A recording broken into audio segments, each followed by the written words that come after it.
Norwalk, Connecticut, a city just 1 hour east of New York City, New York, that our story takes place in. It's home to roughly 90,000 people and looks like an absolute beautiful place to live. Only the crime that took this place, of course, rocked everybody's world a little bit. The person we're going to discuss right now is James Langley, and he, unfortunately, is the victim in this situation. James was born in 1951 in Pitt County, North Carolina, and grew up on a farm. Everybody who knew him described him as a hard-working guy. When James became an adult, he found it really hard to find work, so he ended up following his brother Willie all the way up to Connecticut, like I had said before, and started working for the Department of Transportation there and seemed all around happy with the work. James was also married previously and had 2 sons from that marriage, and then he was divorced.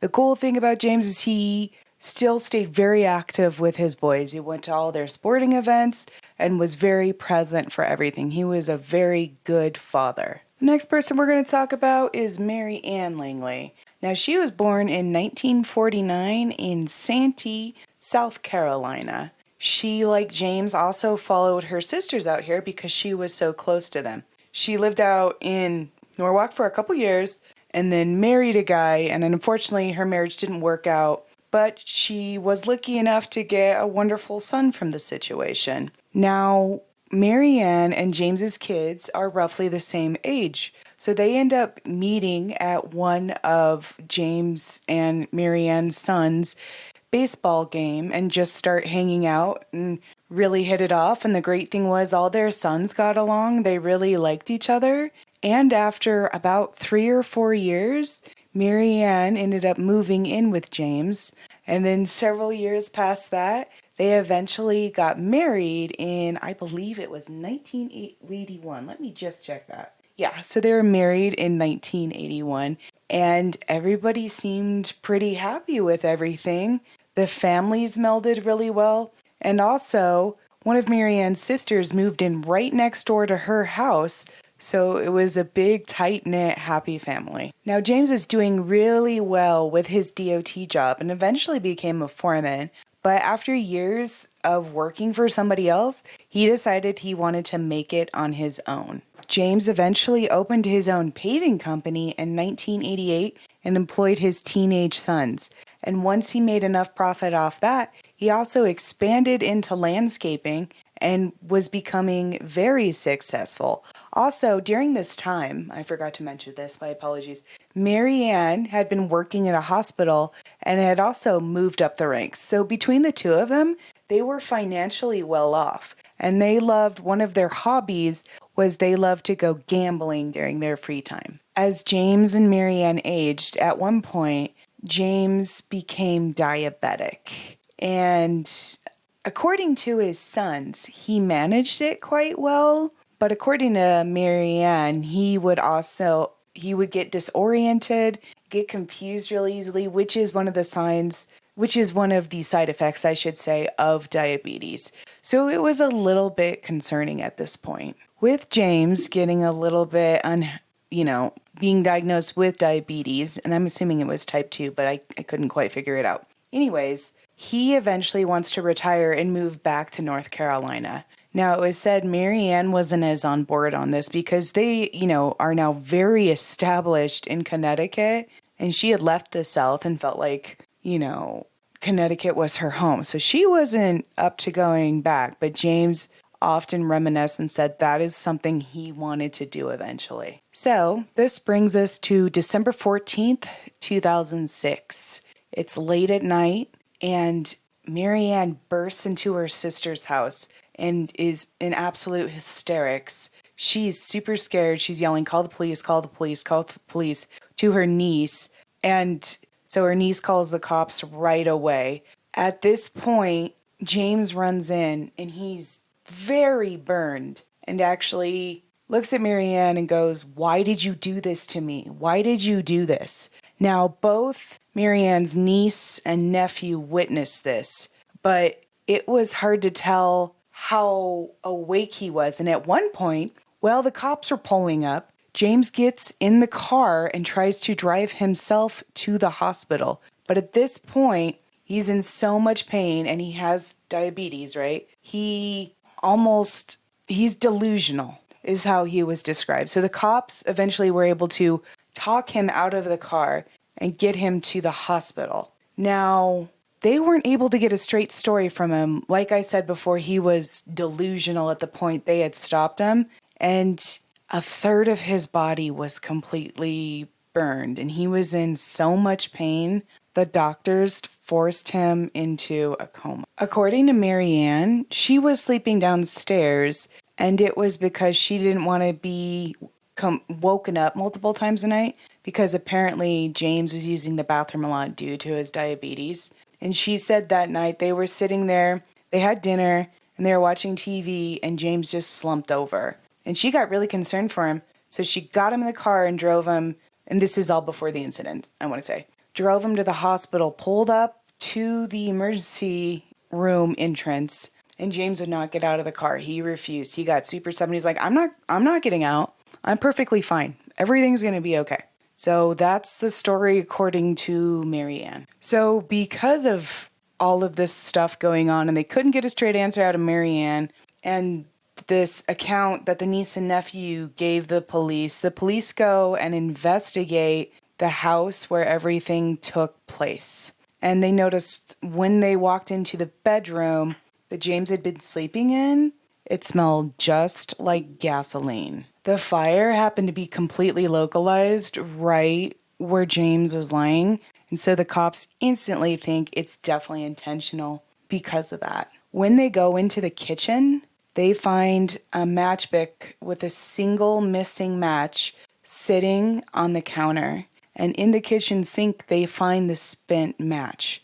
Not only that, there's 2 trash cans. One of the trash cans has 1 cup that has gasoline fumes just coming off it. And there's another one towards the garage that also has that. And they're thinking the gasoline came from a storage in the back that James had for all his cars that he used for his paving and landscaping company. So the cops then decide to question Mary Ann because they want to know her side of the story. And like I told you before, she said he had slumped over after dinner. She tried to get him to the hospital. He refused to come out. She went to sleep in the basement, and at one point she heard him yelling her name. So she ran up the stairs and saw him on fire and helped him put himself out with a blanket. Then she ran down the stairs to her sister's house, where she told her niece and nephew to go ahead and call the cops. She said James kept saying, "Why did you do this to me? Why did you do this to me?" So he seemed disoriented again, and she thinks the only thing that could have happened is he did this to himself because there's no sign of forced entry. And so this is what she's telling the cops. At this point, the cops choose to also question the niece and nephew, and they gave them their story as well. And they, the niece and the nephew both confirmed that James was asking Mary Ann, "Why did you do this to me? Why did you do this to me?" Now, at this point, that, the disoriented thing sounds right until we find out that James had been seeing a mistress.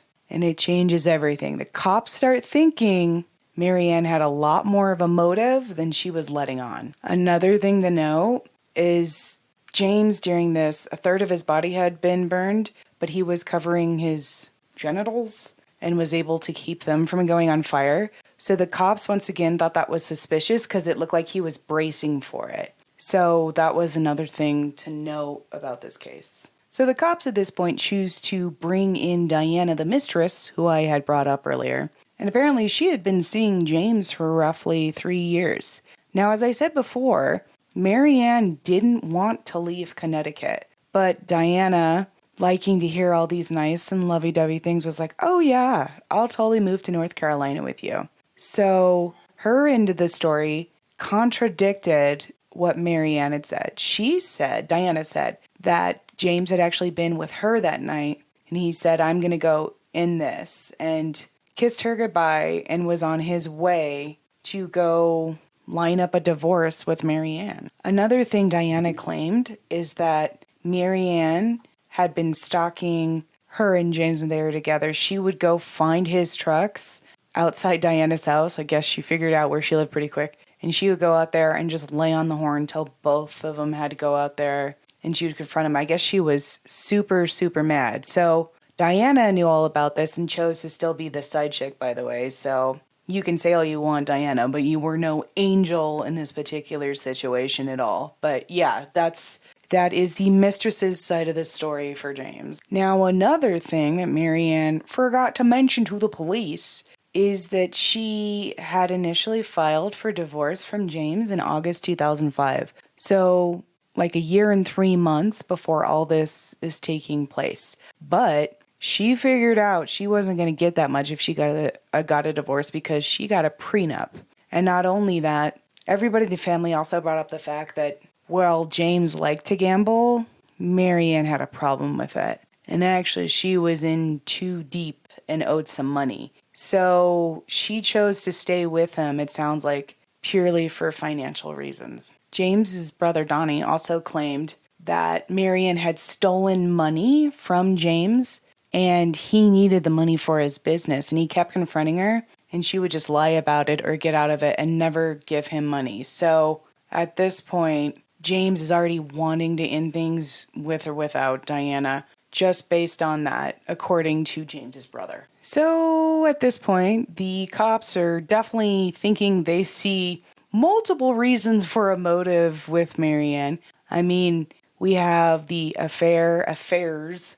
It sounded like he had more than one side chick he was with. Also, the lack of funds, and it looks like she also had a life insurance claim on him. Shocking, I know. So there were multiple motives going on here for Marianne to light him up. So unfortunately, the day after Christmas on 2006, so December 26, 2006, James unfortunately passes. They have him in a coma and he just can't rally and ends up passing, sadly.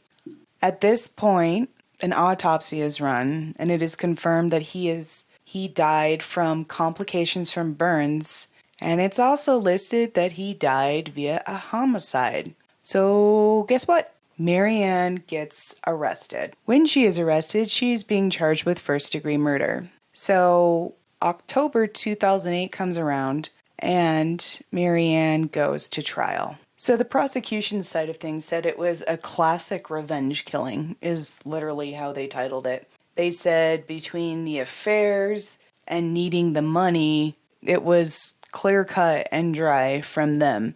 And they also had the testimony from James's son, who said he was really good, actually, about keeping his blood sugar where he should. He would take his blood sugar constantly, and depending whether it was low or high, he would correct it. So Marianne's claim that his diabetes was out of control was contradicted by his kids, who saw him a lot of times for 12 to 14 hours a day. So that was brought up by the prosecution. Marianne's niece and nephew also come up to testify against her via the prosecution, and they both went up there and recounted what had happened between Marianne and James that night that he came in and asked, "Why did you do this to me? Why did you do this to me?" Even though when he was driving himself to the hospital, he told the cops, "I woke up on fire." Like he just woke up asleep out of on fire. That's what he was telling the cops. So that was very different. But the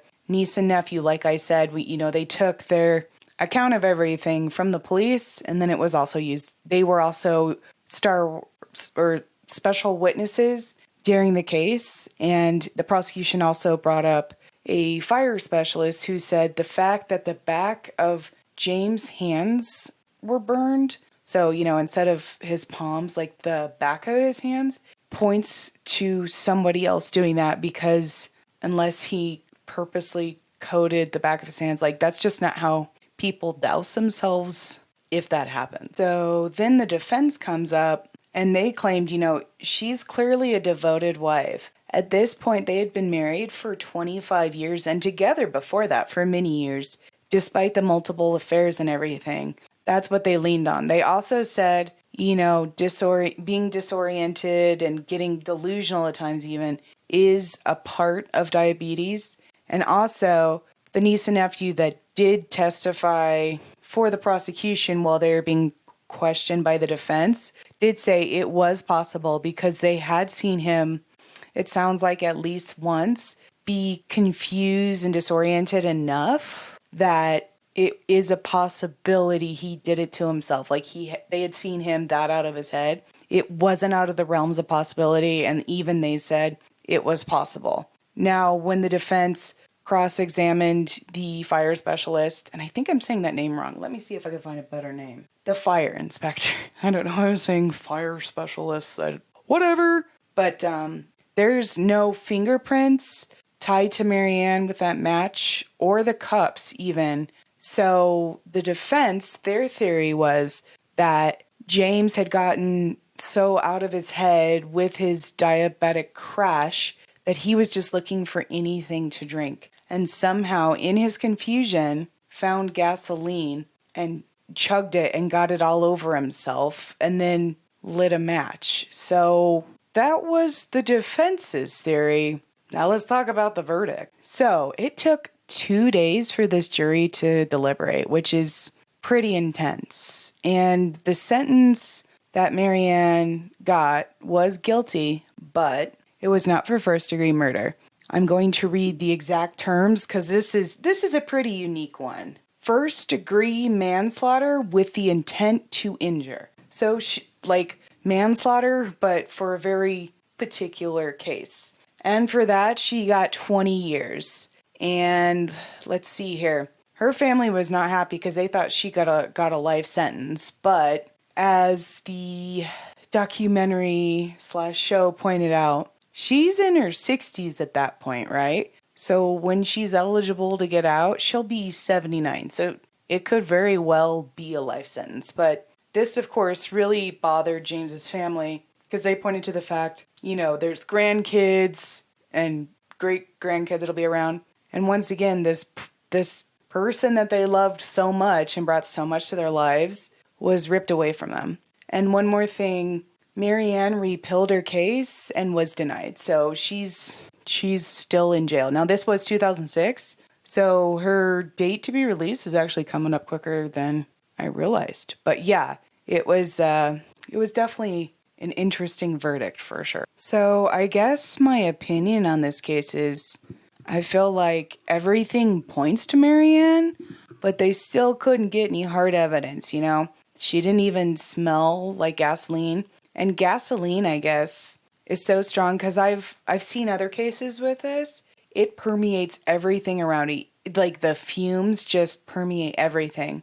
And the fact that Marianne didn't even slightly smell like it or get even a tinge of it on her, and they couldn't find her fingerprints anywhere, that is really interesting. And my opinion, and this is my opinion only, I think she probably did it. And Donnie, who was James's brother, said that he definitely thought she did it, but she didn't mean to kill him. And I kind of lean on that too, because, he wasn't doing right by her. He was having an affair, chatting up this other girl, and they had been married 25 years at this point. And I mean, there's some selfishness going on James' side. But the thing is, if you kill someone, all bets are off, right? But I kind of agree with Donnie in the fact that I think she was angry at him, so she was doing some low-level arson just to scare him, and it ended up killing him. I think that's probably what happened, and I think it's really sad, and I feel bad that their relationship went downhill so far that she felt like she had to take revenge on that level. I think it's an absolute tragedy, and I feel really bad for everybody involved because, both Marianne and James's family came to love each other. They were all one big family, and their relationship is what brought everybody together. And everybody was talking about the great times they'd all have at Marianne and James's house. They'd go meet over there weekly at least. All the holidays were there. Everybody was really close. So it's so sad, I think, because there's this connection point that this whole family loses now. I mean, just on that level too, you can see the ripple effects of all of this. And It's a damn tragedy for everybody involved. Thank you guys so much for watching my channel. As usual, I really appreciate you taking your time out of your day if you tuned in and watched me, and I hope to see you again. Bye!